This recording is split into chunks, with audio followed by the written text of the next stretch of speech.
Next up on the Cosmic News Network, First Contact with Joshua Pert. Good morning, Earthlings. Good. How you doing today? Good. How you doing today? Welcome to First Contact Radio. Welcome to First Contact Radio. To talk about all these things I'm talking about is because in life, everything is energy. Every single thing that's out there. Yo, it's First Contact with Joshua Poet. He's the man on the mic, just in case you didn't know it. Covering news from all around the globe, from the weather and space to UFOs. He'll talk politics and make you open your eyes. Conspiracy theories and government lies. They'll dig it all up and try to find the proof. Cause it's time to demand the truth. It's time. First Contact Radio. We have time to demand the truth. It's time. First Contact Radio. We have arrived. To demand the truth. It's time. First Contact Radio. It's time to demand the truth. Radio. We have arrived. First Contact Radio. Good morning, Earthlings. Welcome back from the weekend. How you doing today? Good to be here again. Today is the 12th of May.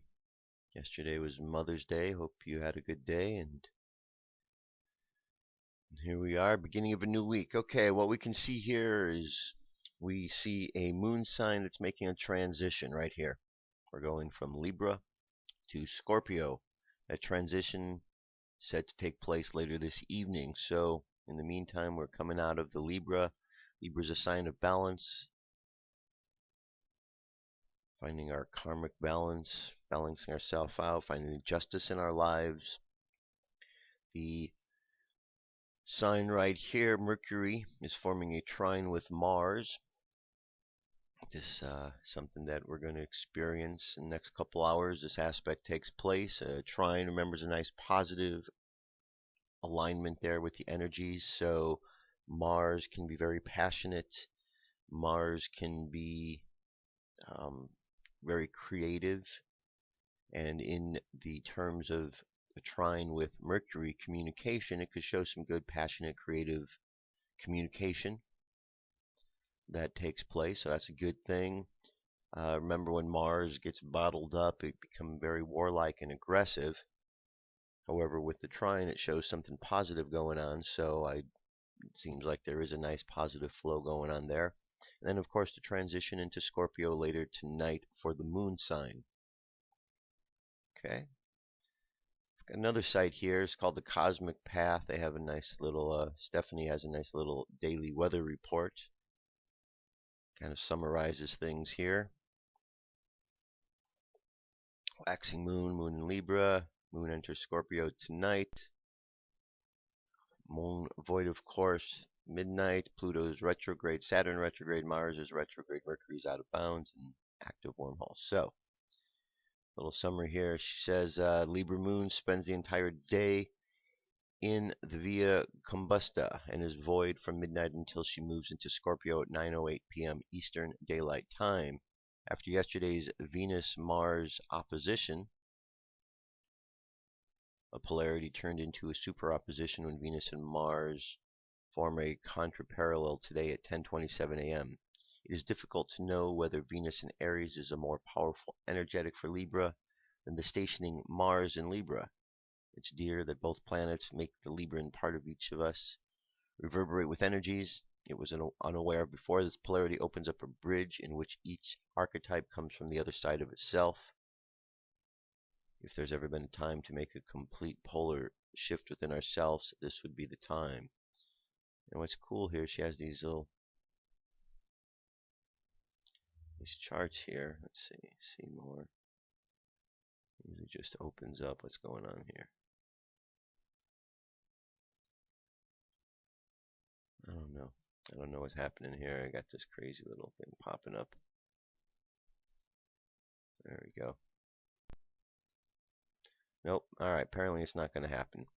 Anyway, when you go to this link here, you've got the little chart for each day, so you can get a little more specific, see what it is if you really want to look into that. I don't know why it doesn't want to. Let me just try to open with.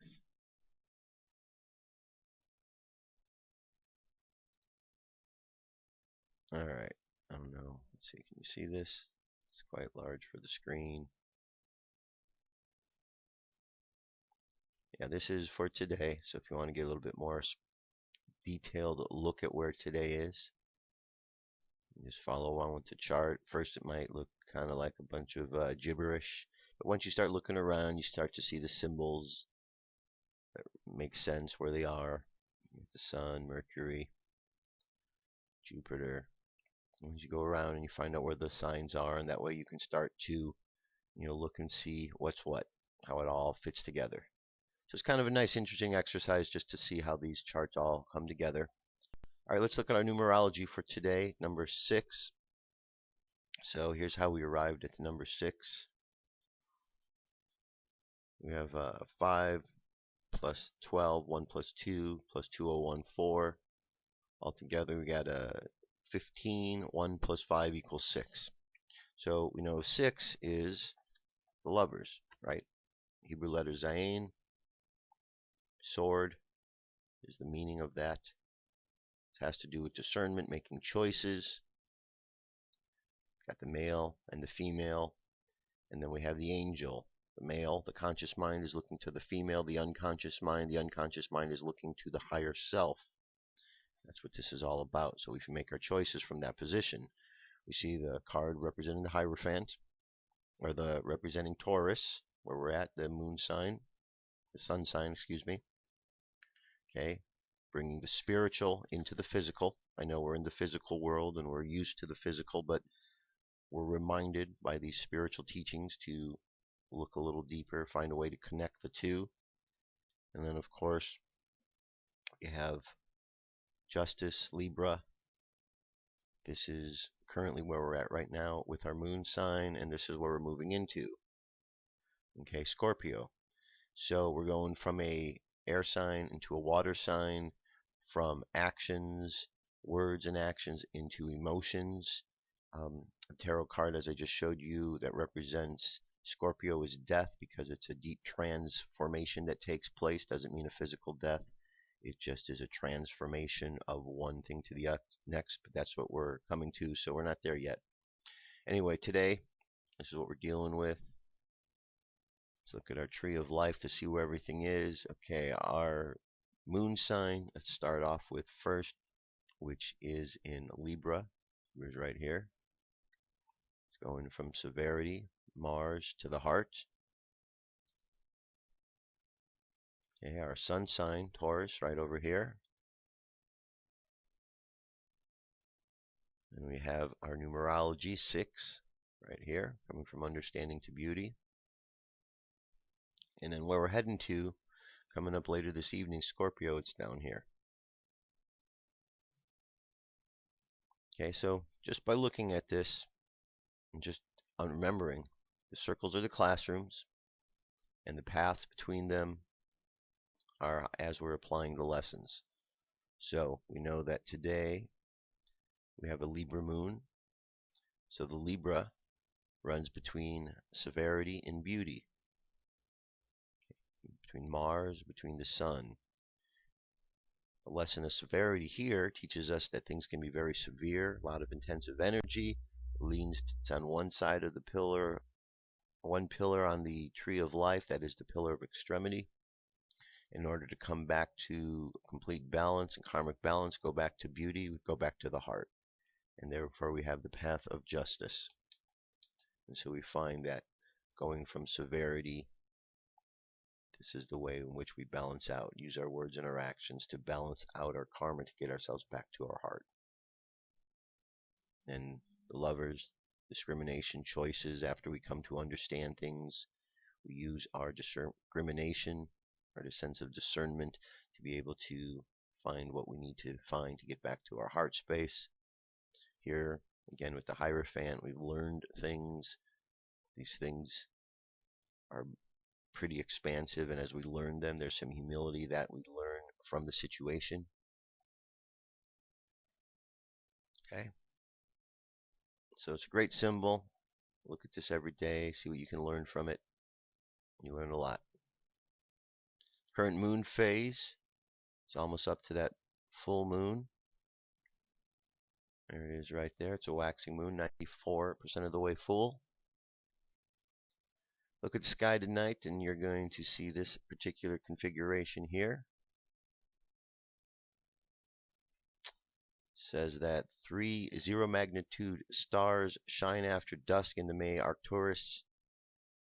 In May Arcturus, high in the southeast, Vega much lower in the northeast, and Capella in the northwest. They appear so bright because each is at least 60 times as luminous as the sun. Okay, so this is what we're looking for tonight. Okay. Mayan Oracle. We're coming to the end of the wave spell of this right here, of night, dreams, and abundance. So we're now to the crystal tone, the 12th position out of 13. This is where we get ready to jump off. So we've gone through the dreams and abundance, the night phase. And now we're coming out of the night. We're understanding the timelessness. And we're learning to now take all of what we learned through this time of the night, gather it all together so that we can move forward. Tomorrow we have the Eagle Day of Vision, where we're going to take what we've learned and prepare to go to the next phase. Phrase for today: I dedicate in order to enchant universalizing receptivity. I seal the output of timelessness with the crystal tone of cooperation. I am guided by the power of death. Over at space weather, our solar wind is 415.4 kilometers per second. Things have settled down, but we were in the middle of a geomagnetic storm over the weekend. We were up into the 4s, pretty solid. Saturday and yesterday, you can see the coronal holes kind of moved away, so we're not going to be feeling too much more from that area there. M-class flare possibility 50, X-class 10, and geomagnetic storm activity low and dropping even lower over the next 24 to 48 hours. And finally, over on our Jewish calendar, today right here is 12 Liar, Omer count, day 27. Okay, so that gets us started with what's going on in the world around us, of energy that we're dealing with as we go out and about into the world. UFO news is up next. Well, let's get to it.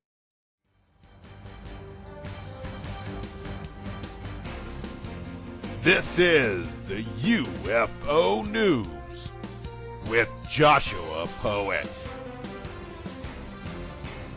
All right, Dirk. Thank you very much. First story today. This comes to us from Google Earth. See an object in the sky right here. Could be a shadow. A shadow from what, you might ask? Well, according to this, possibly a UFO. This came in our email this week. Someone using Google Earth found a UFO over Amsterdam in the Netherlands. When you add contrast to the object, it looks like a black triangle.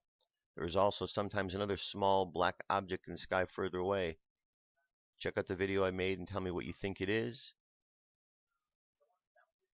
Okay. So, check it out. Pretty interesting. It's Scott right there, Scott C. Waring. Okay. All the information's there. He's got the coordinates, he's got the links, everything you need to find out what you want to find out about this. Alright. Up by the space station, UFO as bright as the moon visits the space station. This was on May 9th. Street Cap 1 captured this again. This UFO glides past the ISS and flashes as if it's trying to signal them. Street Cap 1 of YouTube caught it on May 9th.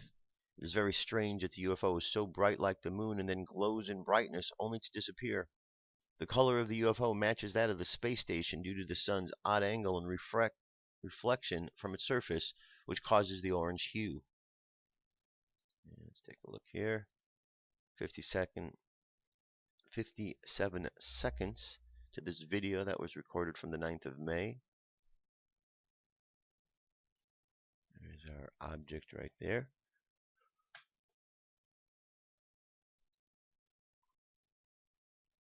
Okay, very interesting.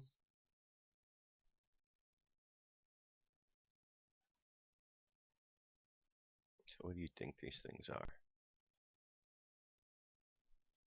You know, it gets bright there. Skip brighter yet. It's right here. And then it's going to go bye-bye. That's it. Moving on. Up at the ISS, we have another sighting. This was on the 10th, the next day. This came in the email today. A woman was lucky enough to be an eyewitness to a UFO near the ISS. When I enlarged the screenshot she sent, the UFO is gray metallic and is a round lower section and a larger rounded upper section. There was also a second UFO in the distance behind it. I love that the new HD cameras with those high quality images. It's only a matter of time before someone catches UFO up close with this camera. Alright, first UFO and second one out there. Very cool shot. Okay. That is up by the ISS. Now from the ISS we're going to go over to Los Angeles. Now this gentleman, Robert Bingham, some say that he is for real, and there are those who say he's an absolute fraud. I personally have never met him, but I have received some emails from those who say they have seen him, and they say that there are some fraudulent things going on. I don't know. I'm just presenting you with the information, with what was here. That way we can be aware of it. It says Robert Bingham summons UFOs causing U-2 spy plane to investigate crashing LAX control tower computers. So according to this, it says, hi everyone, today got an email from UFO researcher Robert Bingham in Los Angeles. He recorded a U-2 spy plane during summoning UFOs. He was summoning UFOs and a U-2 came to investigate the airspace. They must have seen a UFO on radar. He summons a lot, and there's always other witnesses that record the UFOs as well as himself. But this time the U-2 comes, the same U-2 that wreaked havoc by disabling the LA airport control tower. Awesome catch by Bingham, and I thank him very much for sending it to us here. So it said there in Highland Park, summoning UFOs, as we do each weekend. I noticed this interesting plane flying above our session. I managed to take a few pictures of this amazing plane. When I studied the images later, I discovered it was the U-2 spy plane, top secret military aircraft. I shared this info with my friends and colleagues. We analyzed the photos and concluded that it was the U-2. A few days later, the Yahoo News posted a story on the home page that the U-2 spy plane was in fact flying over Los Angeles and had shut down numerous flights at LAX. This was a wild coincidence and further verified my claim that I did capture this one-of-a-kind military aircraft. So it's a 3-minute video. You can check it out, see what you think. If nothing else, he does seem to have captured this image of this mysterious plane. There we go. So, is that the U-2 spy plane?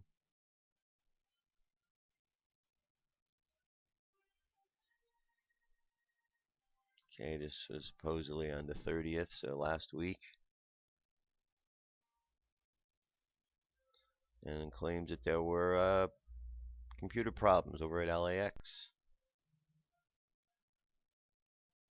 Pentagon confirmed on Monday the 5th that an Air Force U-2 spy plane was conducting training operations, and it is not unusual for U-2 to operate in the region.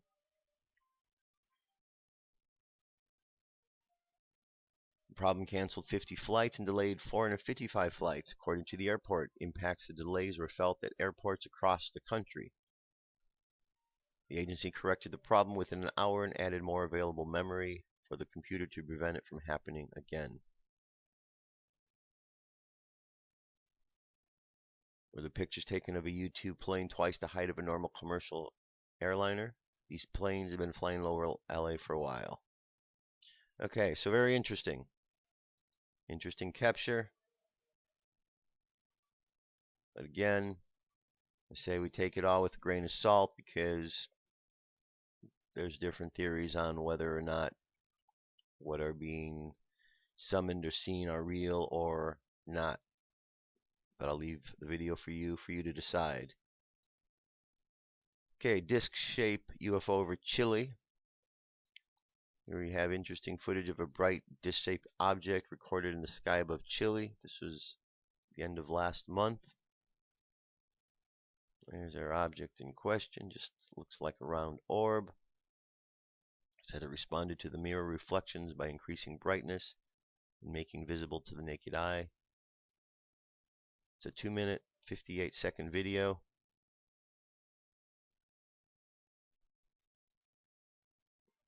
There's our object right there. Pretty interesting. Just another orb.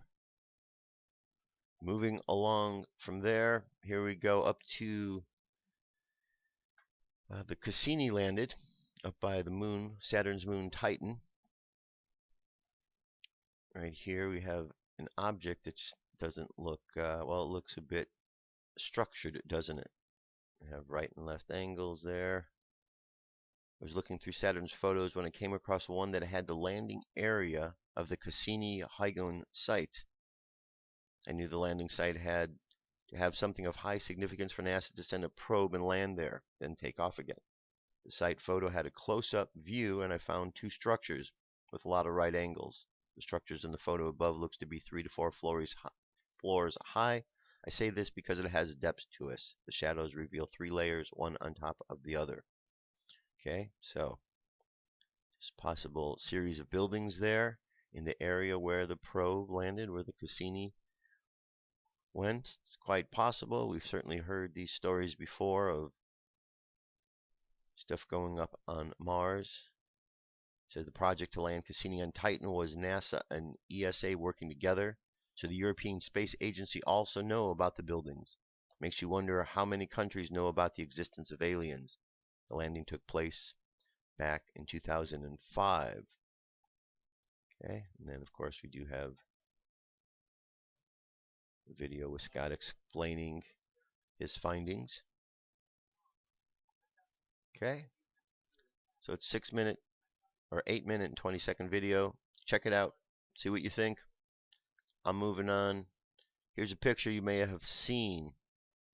It's an old picture from the 15th century where we see Mary and Jesus and something in the sky.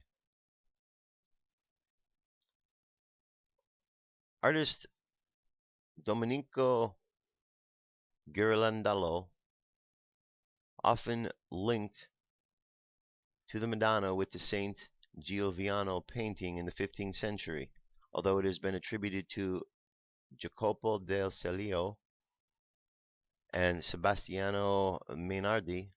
It is one of the paintings popular to the alien theorists due to the flying object that is depicted in it. The painting features a strange-looking object hovering in the distance just behind the Madonna in the upper right, in the same side of the background. A man can be seen with his dog who appears to be looking at the UFO by using his hands to shield his eyes for a better view. That guy's right down here. Closer up right there. You can see him? So we got a guy here looking up at this object. So the object seems to be leading and glowing with bright beams and light projecting in all directions. The object of the painting does not match the modern ideas of flying saucers. It is explained by experts, however, that unidentified flying objects in various paintings throughout the history are symbols added by the painters to the painting is no exception. The object in the painting may be of a depiction of a divine cloud, a glowing star, an angelic presence, or some other symbolism of Christianity. In fact, the odd-looking object is not alone in the sky, in which the nativity star can be seen to the left. It seems that the Christian iconography and extraterrestrial UFO theories will continue to be a debate when it comes to the objects being featured in old paintings such as this one. So, what do you think about this?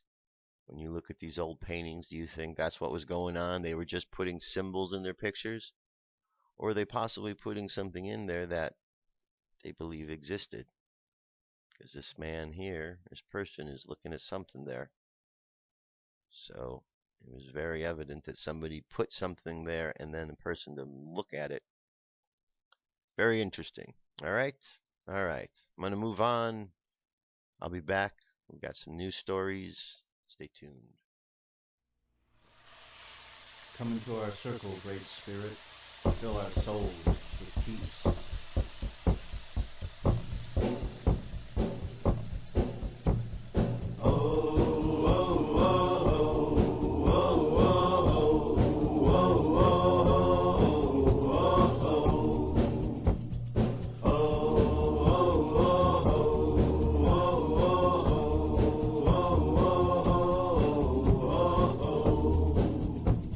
Great Spirit, send down your love, send down your love, send down your love to us from above.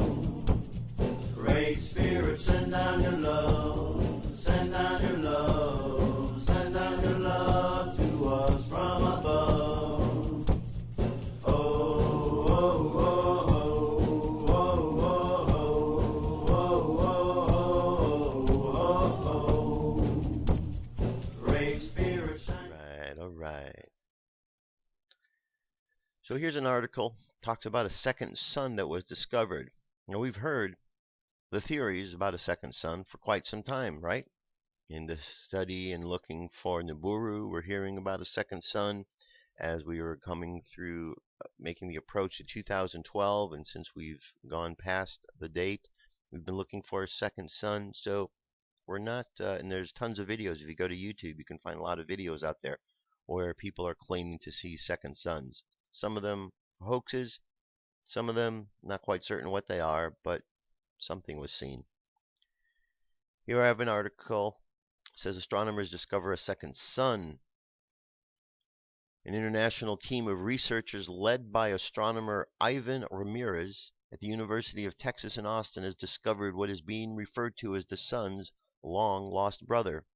The star, identified as HD 162826, is believed to have been born of the same cluster as our own sun and is made of the same chemicals.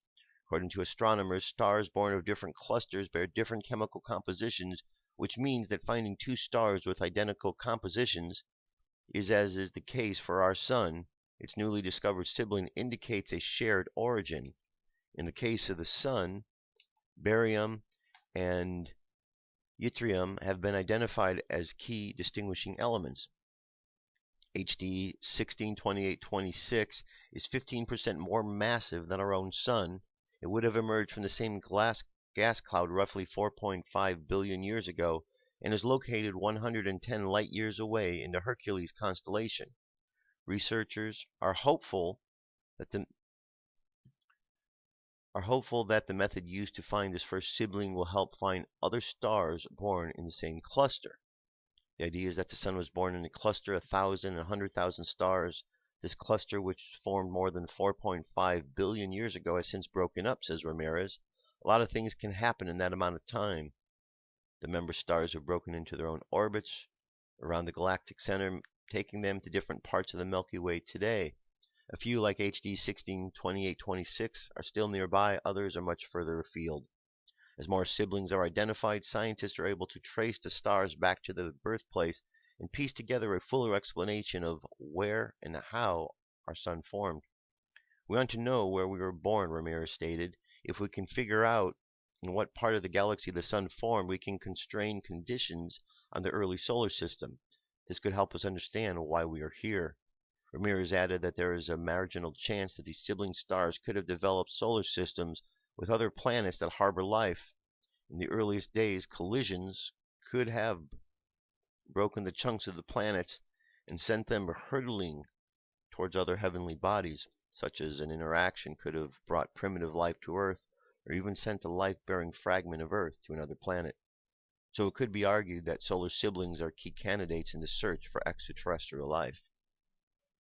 Okay, so saying multiple siblings, so perhaps, according to this article, there's more than one out there. Very interesting. Okay, now I'm going to switch to an article here about our ancient ancestors. Stone Age, the cavemen. It said, how did farming take over the world? One theory is that farming was such an eventually good idea that it spread on its own.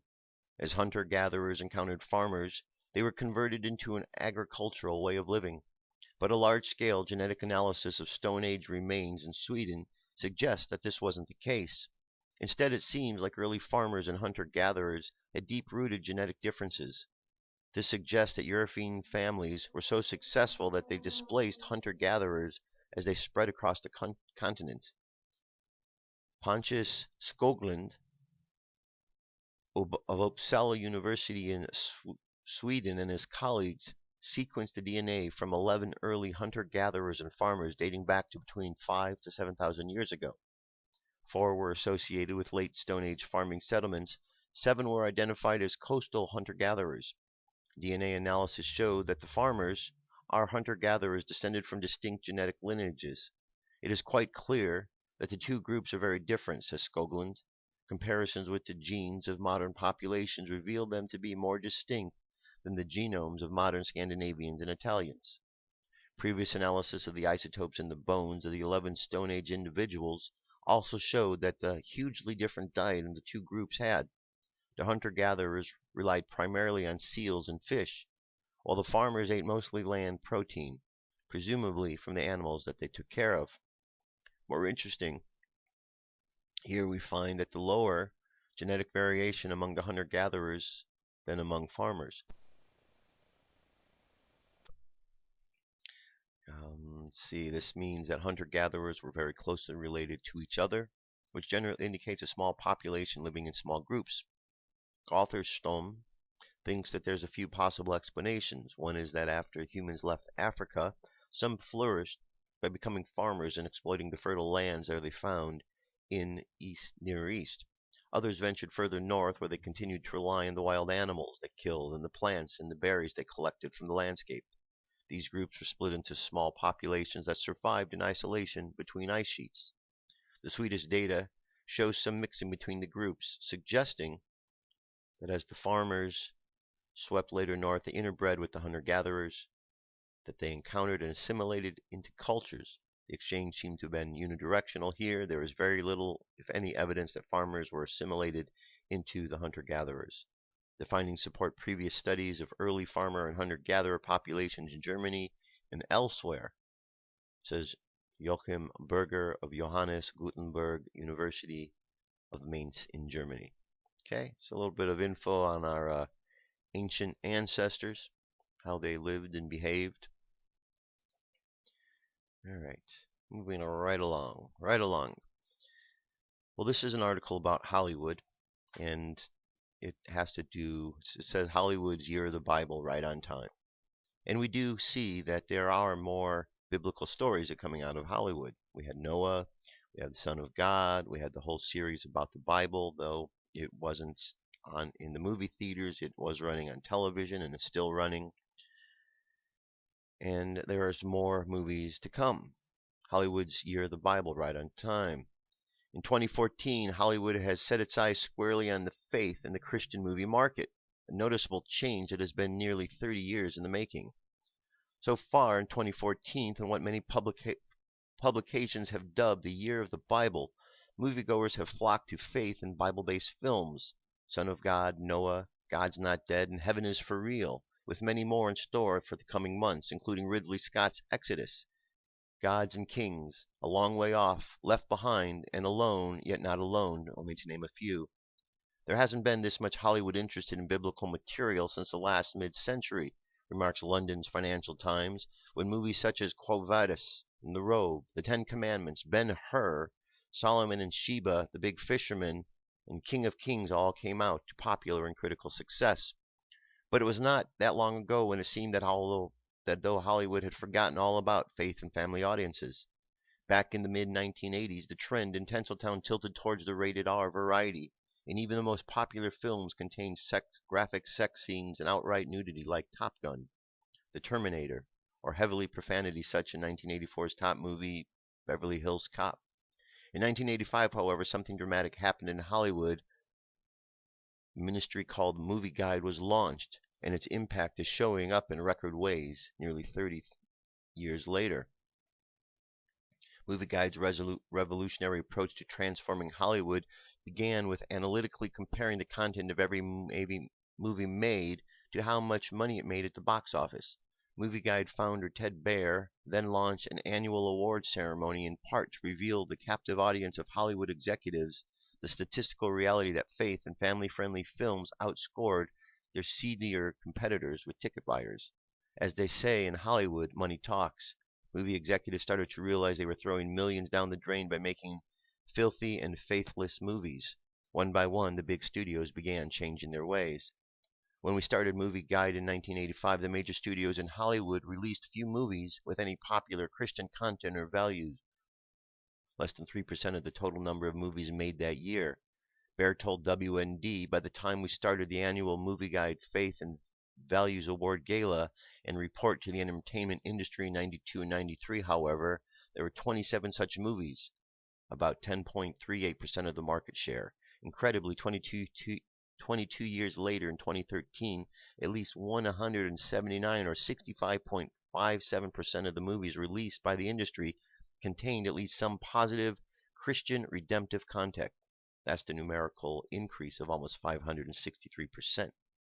Also, when we started in 1985, less than 6% of the major movies were aimed at families.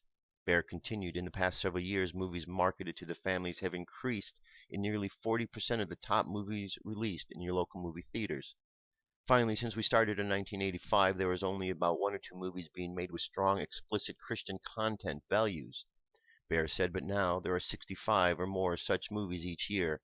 That's at least 3,150% increase. Baer claims a former chairman of the major Hollywood studio told him he attributed these positive shifts directly to Movie Guide's influence through its work with the Christian Film and Television Commission box office analysis and the annual report to the entertainment industry made at Movie Guide's awards ceremony. All right, there's more to the article, but you can see it's a good thing. There's a good trend, right? You know, Hollywood has been accused of a lot of things over the years, from showing things that are valuable to people to showing things that are absolute garbage and everything in between. And living out here in Hollywood, I've certainly given lots of food to thought for what this industry is about, because I'm involved with a number of things out here, with music, with movies and screenwriting and so on and so forth. And so I'm always trying to pay attention to what is happening here and how this scene is evolving. And you know, it seems that, like everything else, Hollywood's a microcosm of the world. That stories are told here that are stories that are gathered from around the world.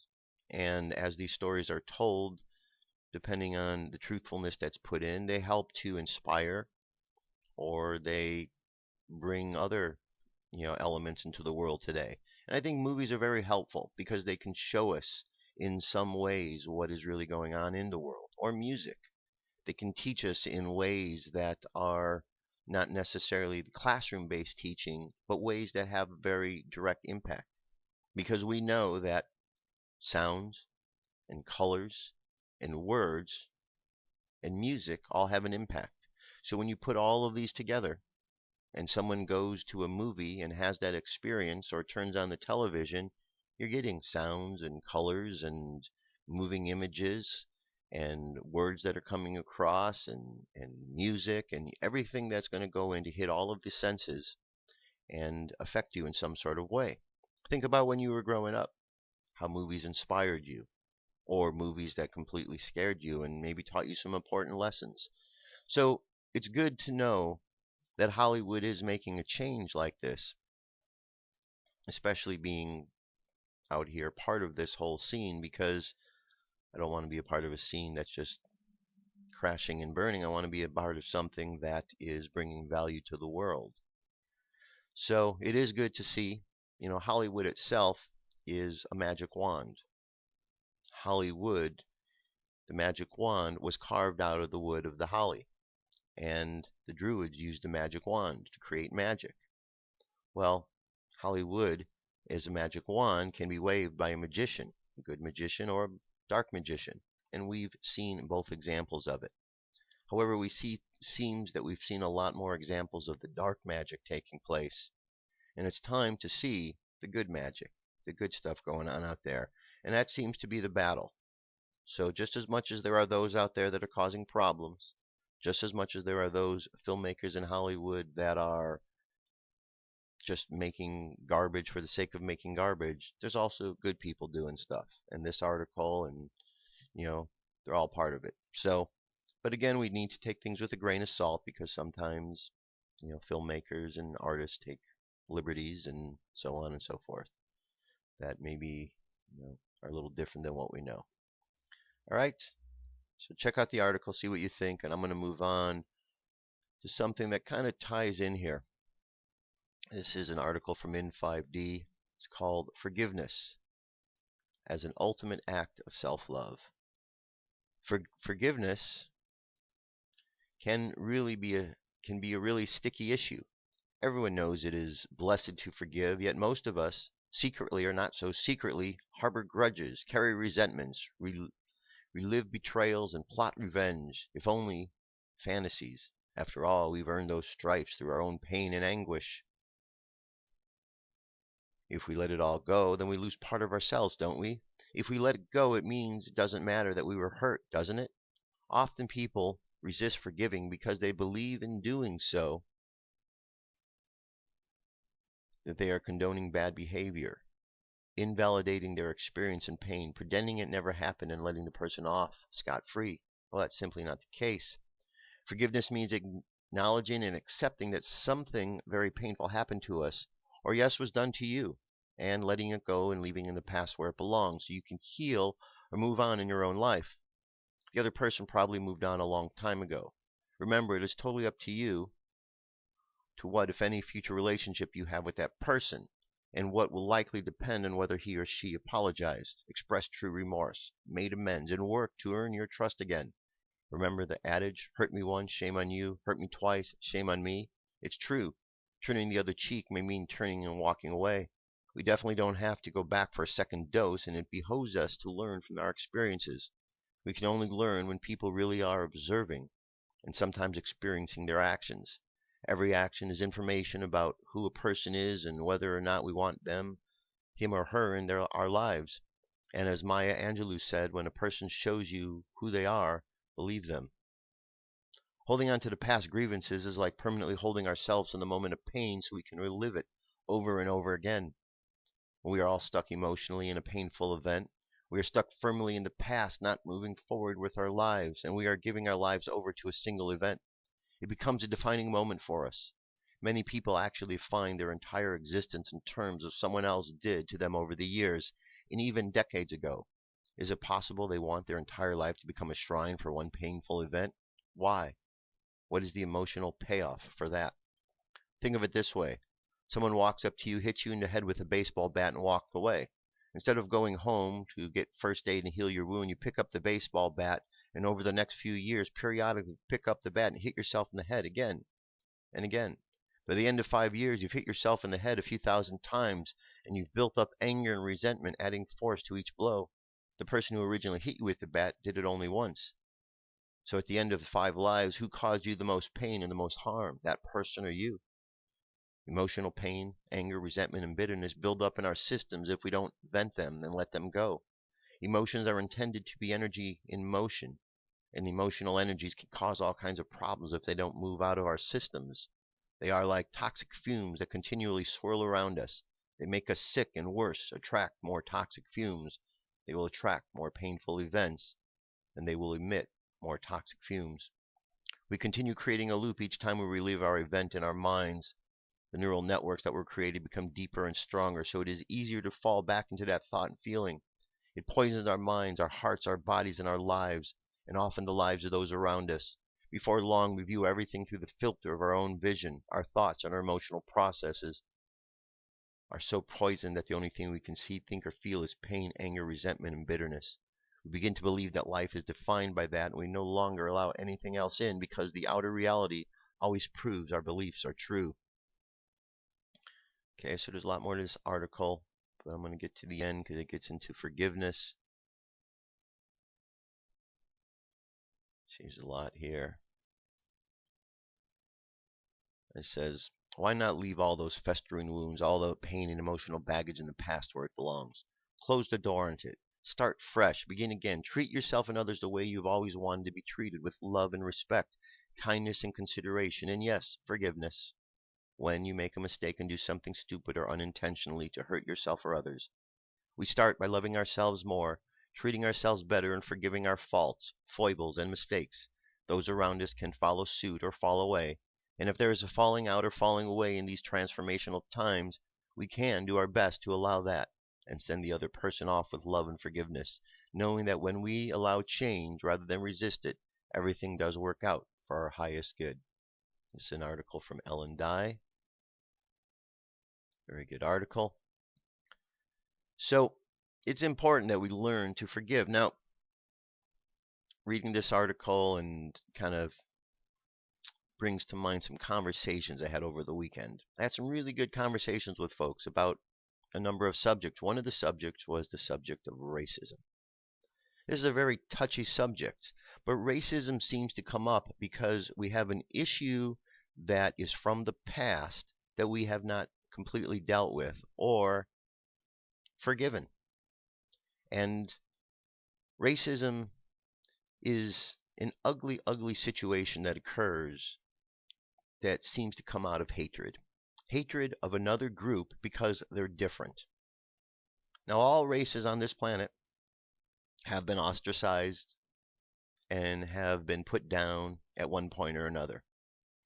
Whether you're white or black or red or yellow or brown, doesn't matter. At one point, you have been put down by another group. You've been ostracized. You've been enslaved to some degree or another. And then you're free. And here we are all these years later. We've gone through these cycles over and over. We've lived many lives.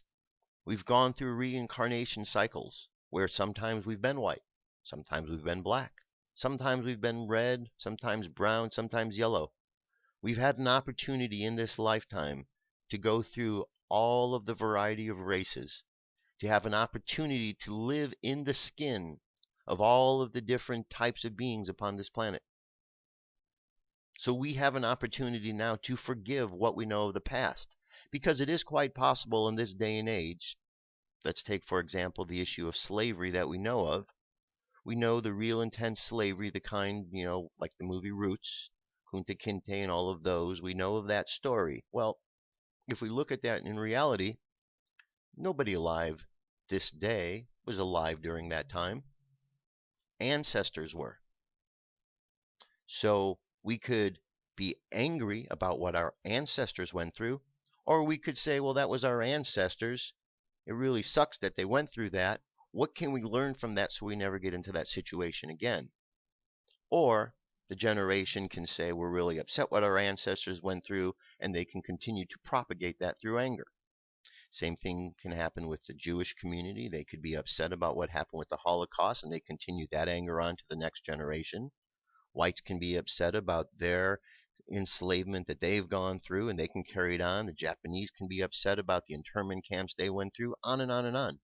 We could always find a way to continue to carry that anger forward and be angry at the next person because of what happened to us in the past. Well, that doesn't do us any good. All it does is continue that cycle of anger.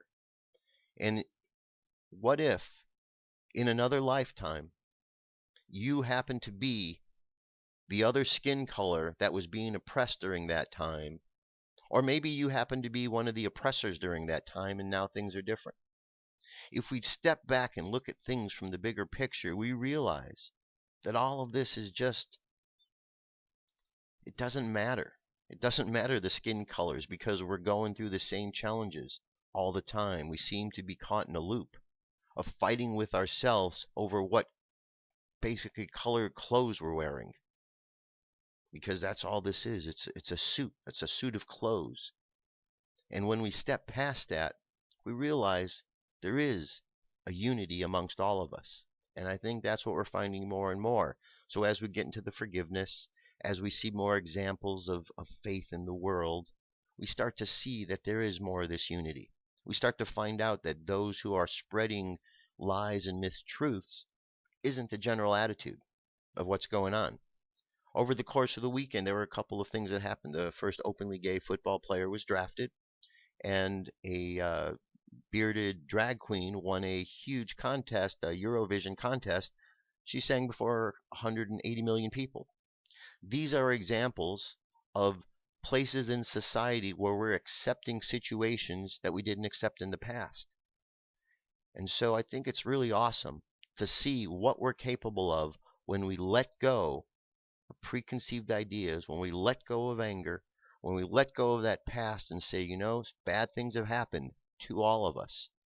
Let's not carry that bad stuff forward. Let's stop that chain of what happened, and let's continue to go forth with kindness. Because through that kindness, we can change so we never repeat that bad behavior. That's the idea, to learn from it so as not to repeat it. And as I've pointed out, and as others are pointing out, and you are already aware of as well, it's the mainstream networks. It's the politicians. It's those who are afraid of losing their power that are putting out the messages of fear, of all of these things, of non-forgiveness. So we need to stop listening to those, because the majority of the people, of the humans upon this planet, want peace.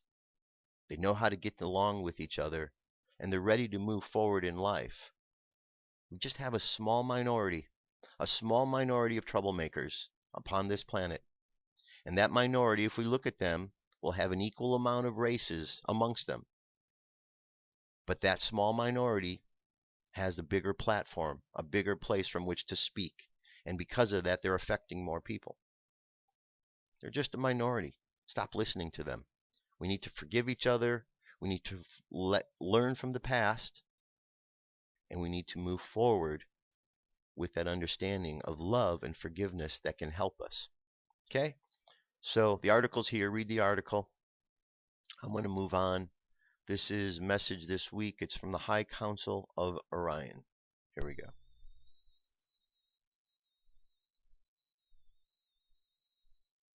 Stillness, channeled ascension message from the High Council of Orion. May 10, 2014, channeled by Holly Hawkins Marwood, transcribed by Paul Marwood, the Council. Greetings, dear ones.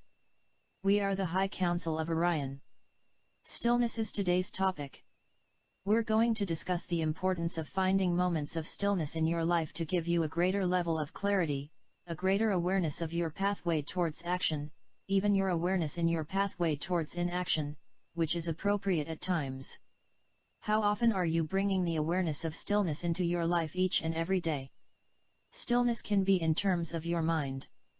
It can be in terms of your body. It can be in terms of your emotions or any other place that you wish to express it in your life or connect with the energy of stillness in your life. It's a very important quality to begin to be aware of and then embody as you move forward in your life. There's much talk on your planet about how quickly time is moving and how fast things seem to be happening, which creates a lot of what we would call energetic static noise, which sometimes makes it hard to figure out what to do next. It keeps you off balance in terms of never being sure about what's going to happen next. It feels hard to keep up with the pace of life and the amount of information and things you need to respond to. Embracing moments of stillness are very important for clarity, for awareness, for a shift in your energetic and even in your physiology. An obvious way of connecting with stillness is through what you would call meditation, yet as many of you know, you could meditate or look like you're meditating, yet at the same time be quite busy in your mind making that grocery list or planning what you are going to do today or thinking about all the past grievances in your life or whatever it might be. Sometimes one can still the body, yet the mind is still quite active. So stillness is not as much an action as a state of being. You could be standing in line at a grocery store or in a busy place and bring your mind, bring your awareness, to a place of stillness that is that quiet moment where all is okay, where everything that's going on around you in the moment, in a sense, fades away and you become a still point for yourself. The easiest way to connect with stillness is to become aware of it and allow yourself a moment of it. It doesn't require a lot of ritual. It doesn't require a lot of preparation. It means just in any given moment can you stop what you're doing and take that breath in for yourself, as we say so often, bringing your awareness to your present moment, in that moment, and nothing else? Just feel stillness. Just remind yourself, how can I feel still in this moment? Let me feel stillness.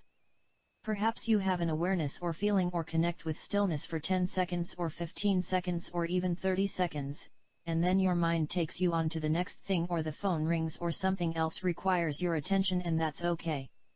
It's wonderful, in fact. Sometimes it would be driving a car, arriving at your destination, and before bolting out of your car to run into the next place, to give yourself that moment of awareness of stillness. In a place of stillness, your mind does not need to have a particular outcome. You don't need to be in a decision-making place. As you allow those moments of stillness into your life, wherever you can fit them in the moment, for however long you connect with them, what you're doing is creating some energetic space in your life that, in a sense, takes you outside of the time and space reality, to some degree, that you're living in, to allow you to have a different point of view, to allow new information to come in, to allow a level of peace that your body, your physiological mechanism in your body, feels and embodies. Those moments of stillness. You slowed down the machine of the brain that keeps you energetically activated all the time. As you connect with these moments of stillness, you open up your field of energy. You open up your field of awareness to allow a different energetic resonance within you, which allows you sometimes to see different points of view, to allow new information to come in, to allow a change of direction, if it's necessary.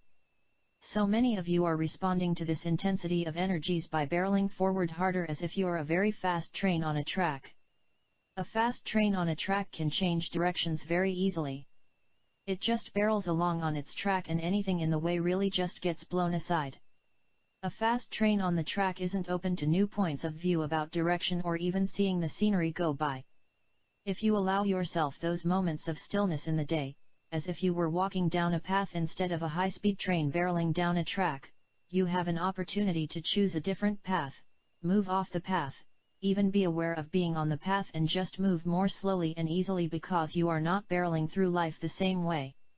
Connecting with these places of stillness can allow you to connect with a greater level of peace in your everyday life that then ripples out into all different aspects of who you are, in your relationships, in your job, in looking at choices that you might need to make, for many of you are being asked to make choices right now and decisions. If you're in a place of really feeling like there's change that needs to happen in your life, those moments of stillness can give you the awareness of what direction to take to find the answers to the changes that you feel are impending in your life. If you're not sure on how to connect with stillness, if you just sit for a moment, very quietly, without needing to decide it's meditation, without needing to decide it needs to happen for half an hour, without needing to decide it needs to happen in a prescribed way that somebody else has told you to do, and just literally be present to yourself and breathe in quietness. Just think about the word quietness, think about stillness. Think about present moment awareness. Draw your attention to this place of your body and feel the space that's created with that moment of even just thinking of the word stillness, quietness, peace. As you draw your awareness to it, you're magnifying that stillness. Honor yourself, whether it's 10 seconds or 30 seconds or even 10 minutes.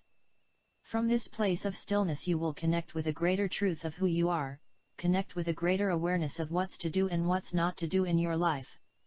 Stillness turns down the volume on the external chatter that has become so big in so many people's lives. We invite you to play with this idea of stillness, this momentary peace that can infuse itself into you through the practice of stillness. Be blessed. We are the High Council of Orion. Alright, very nice message. Close your eyes. Take a deep breath.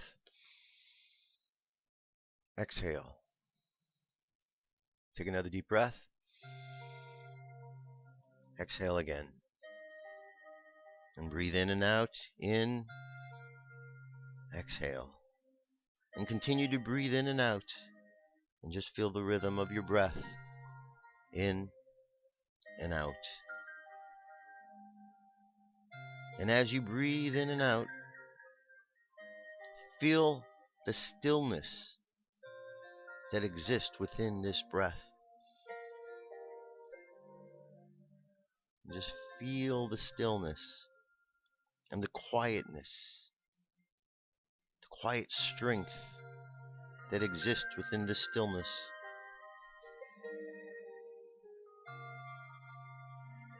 And imagine yourself moving through the world. And as you move through the world, you hear a lot of chatter. And you look around and you see the chatter coming from the televisions, from the radios. You hear it come from the electrical wires as you travel down the streets. You hear it from the people that you see. And all around is this continual chatter, sounds and noises of cars and machines. And in the midst of all of this chatter, I want you to imagine that you're walking into your own consciousness. And as you're walking into your consciousness, this place, just imagine it somewhere inside of your head space. Imagine walking into a control room. And in this control room, you see a board filled with all sorts of buttons and dials. And there is a button. It says stillness. And there's a slider there. And you can take that slider and you can bring the volume down. So all of the chatter around you starts to fade away. So imagine bringing the fader down. And as you do, imagine that that chatter goes away. And it becomes still. And things become silent. And in that stillness and silence you find a power, a strength that you did not find in the chatter. So just feel that strength in the silence.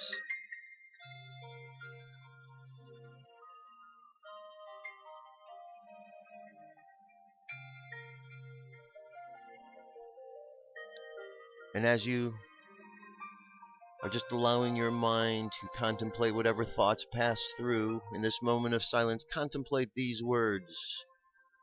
God leads, guides, directs, and protects me now and always. The gifts of my divinity are stirred into action and expressed fully. Blessings flow forth from the highest vibration of my willingness. God is the breath of my breath and the bone of my bone. I am whole, complete, and perfect. Today I bathe my consciousness in the unconditional, comforting love of the Cosmic Mother. Gratefully, I let it be, and so it is. Take another deep breath, and exhale, and just feel the calmness that comes with the stillness.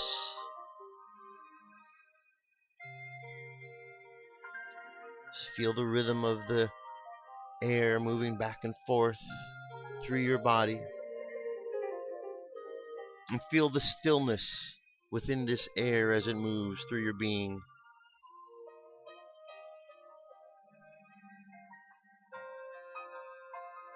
And just imagine yourself walking through life, feeling that stillness inside your being, and allowing yourself to move through life in that place of calm, stillness, fully strengthened as you walk through the world where everything around is chattering. And in this place of stillness, we're able to shut out that chatter, to simply allow it to exist without being affected by it. And as we do so, we find ourselves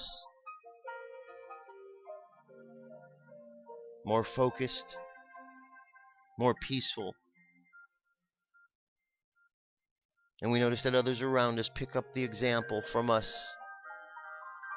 And they in turn remain still and find that stillness. And one by one around the planet, we see people of Earth becoming still and finding in that stillness the moment of God that exists within us all.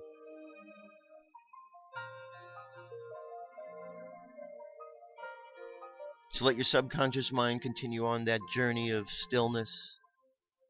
And let's bring our conscious mind back to the present moment. 3, coming back to the present moment filled with confidence. 2, coming back to the present moment filled with faith. And 1, coming back to the present moment happy, healthy, and whole. Happy, healthy, and whole. Take another deep breath.